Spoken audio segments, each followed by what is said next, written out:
গানের স্বার্থে, সুরের স্বার্থে, সঙ্গীতের স্বার্থে মান্না দে নিঃস্বার্থভাবে গানটা দিয়ে দিলেন একটি নতুন মেয়েকে। পাগলি শিগগিরই আমার বাড়িতে চলে আয়। নচিকেতা ঘোষ কাকে পাগলি বলে ডাকলেন আর কাকেই বা তার বাড়িতে আহ্বান জানালেন? গানের গল্প অবশ্যই শোনাবো, আর তার জন্য দেখতে হবে এই পুরো ভিডিওটা। গান টক। ওয়েলকাম টু আওয়ার চ্যানেল গান টক। আর আমি সৌম্য, তোমার সঙ্গে রয়েছি গানের আড্ডায়। গানের গল্প তো আমার সঙ্গে থাকবেই, মানে আমার ঝুলিতে তো প্রচুর গানের গল্প আছে, আর সেগুলোই তোমাদের শোনাই। অনেকেই আমাদের এই গান টক চ্যানেলটা দেখছো, আমাদের চ্যানেলটা দেখে আমাদের নানান রকম কমেন্ট জানাচ্ছ। আমরাও চেষ্টা করছি সকলের কমেন্টের উত্তর দেওয়ার। আর তোমরা যদি দেখো, তোমরা যদি সাবস্ক্রাইব করো, তোমরা যদি কমেন্ট করো, তাহলে আমরাও একটু উৎসাহ পাই আরো নতুন নতুন ভিডিও নিয়ে আসা। তাই অবশ্যই গান টক চ্যানেলটা দেখো, সাবস্ক্রাইব করো, একটু বন্ধু বান্ধব আত্মীয় স্বজনদের মধ্যে শেয়ার করো, আর অবশ্যই কিন্তু কমেন্ট করো। তাহলে চলে আসি আজকের প্রথম গল্পে। হঠাৎ একদিন নচিকেতা ঘোষ তার এক প্রিয় ছাত্রীকে ফোন করে বললেন যে পাগলি শিগগিরই আমার বাড়িতে চলে আয়। তো সেই পাগলি ছাত্রীটি নচিকেতা ঘোষের ফুলবাগানের বাড়িতে চলে এলো। চলে আসার পরে নচিকেতা ঘোষ তাকে একটি গানের মুখরা শোনালেন।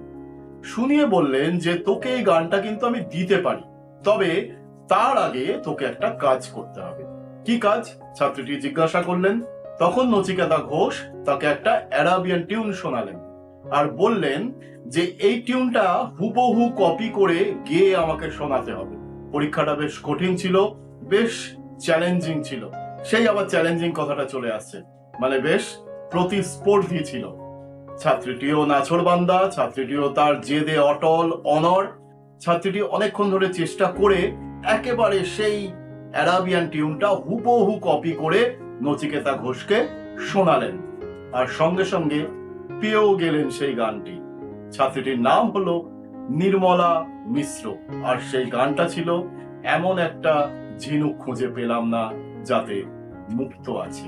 গানটা অবশ্যই শোনাবো, আর ফিরে আসবো পরের গানের গল্পে।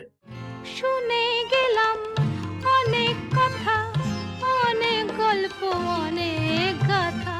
শুনে গেলাম অনেক কথা, অনেক গল্প, অনেক গাথা।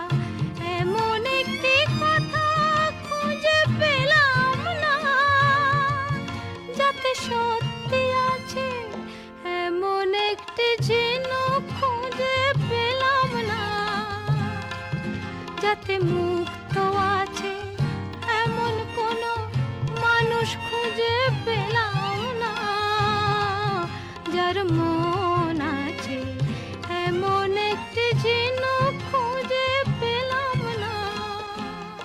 এই গানটার কথা ও সুরের একটা অসাধারণ মেলাঙ্কলি রয়েছে, একটা অপূর্ব মেলবন্ধন রয়েছে।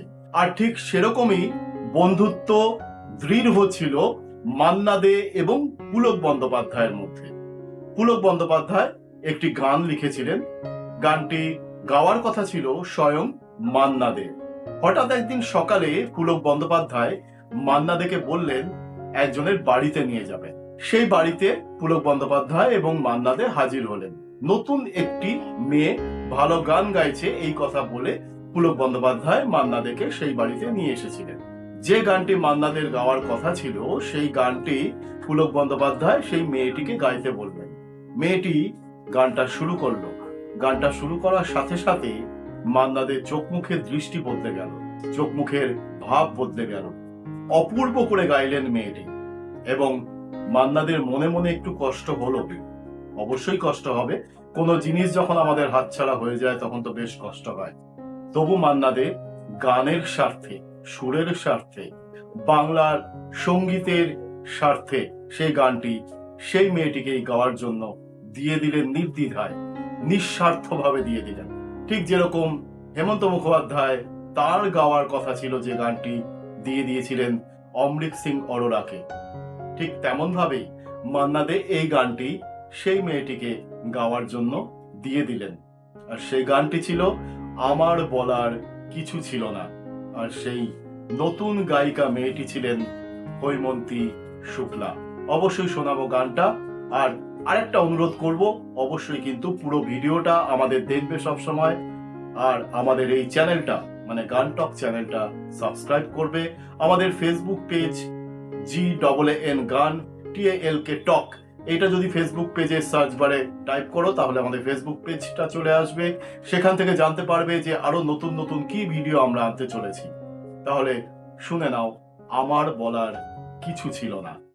সব কিছু নিয়ে গেলে যা দিয়েছিলে, আনন্দ হাসি গান সব তুমি নিলে। সব কিছু নিয়ে গেলে যা দিয়েছিলে, আনন্দ হাসি গান সব তুমি নিলে।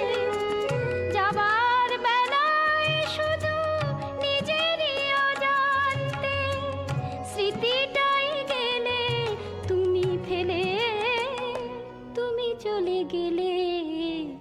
আমার বলার কিছু ছিল না, না গো, আমার বলার কিছু